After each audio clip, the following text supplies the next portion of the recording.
ઊંચો ગીરના કે વાદળથી વાતું મળતા રાખેગા કે રંગાપુર આણંદ દેવીને અને ખેડી ખાપો નોંધાય ત્યારે હજારો વર્ષની શિલા ભગવાન આણંદ દેવીને મોટા મોટા ઋષિમુનિઓ આખું નામ ભેગું થઈને કહે જુના ગિરનાર પડી જાય તો જુનાગઢમાં કોઈ યાત્રા કરવાનું આવે આ જુનાગઢની કોઈ નવો નિશાની દોરીએ આણંદ દેવીએ પાછો ખાપો મારી આખા ગિરનારને રોતે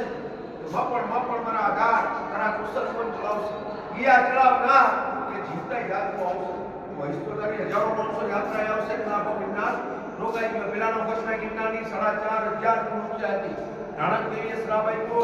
1400 ફૂટ ગિરનાર પડી ગઈ અત્યારે ગિરનારની 3100 ઊંચાઈ 9,999 પગથિયા શંકર ભગવાનનો સાળો અને પાર્વતી માતાનો મોટો ભાઈ ગિરી નારાયણ એના પરથી વિષ્ણુ ભગવાનનું નામ રાખેલું છે ગિરનાર એ ગિરનારની ઉત્પત્તિ કરેલી બ્રહ્મા વિષ્ણુ મહેશ એટલે દત્તાત્રેય ભગવાન જુનાગઢનું ખાસ મહાત્મા સમજી લેજો જુનાગઢ ગિરનારમાં વર્ષમાં મેળા ભરાય એક માણસ કાર્તક મહિનાની દેવ દિવાળી ઉપર આખા ગિરનારની પરિક્રમા કરવા આવે 10 થી 12 લાખ માણસો એક મહા મહિનામાં મહાશિવરાત્રીનો મેળો ભરાય એને કહેવાય ભવનાથનો મેળો દેશો દેશથી જુનાગઢમાં સાધુ આવે અમુક સાધુ નામ આવે ઔષધિ જડીબુટી આવે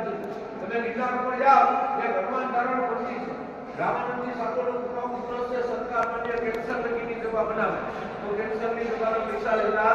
નથી બીજે મૃત્યુની દવા બને તો પહેલા સાધુની દવા બનાવે પછી સરકાર માન્ય થાય આપણે કોઈ મેડિકલને લાખ રૂપિયા લઈને એટલી દવા બને નહીં બીજા ગિરનાર નીચે આગળ આવો તો વચમાં કાબુદર કુંડ આવે તે જુનાગઢમાં ભગત જગ્યા નરસિંહ મહેતા અહીંથી 220 કિલોમીટર ભાવનગર જિલ્લાનું તળાજા ગામ કહેવાય ત્યાં પોતાના પરિવાર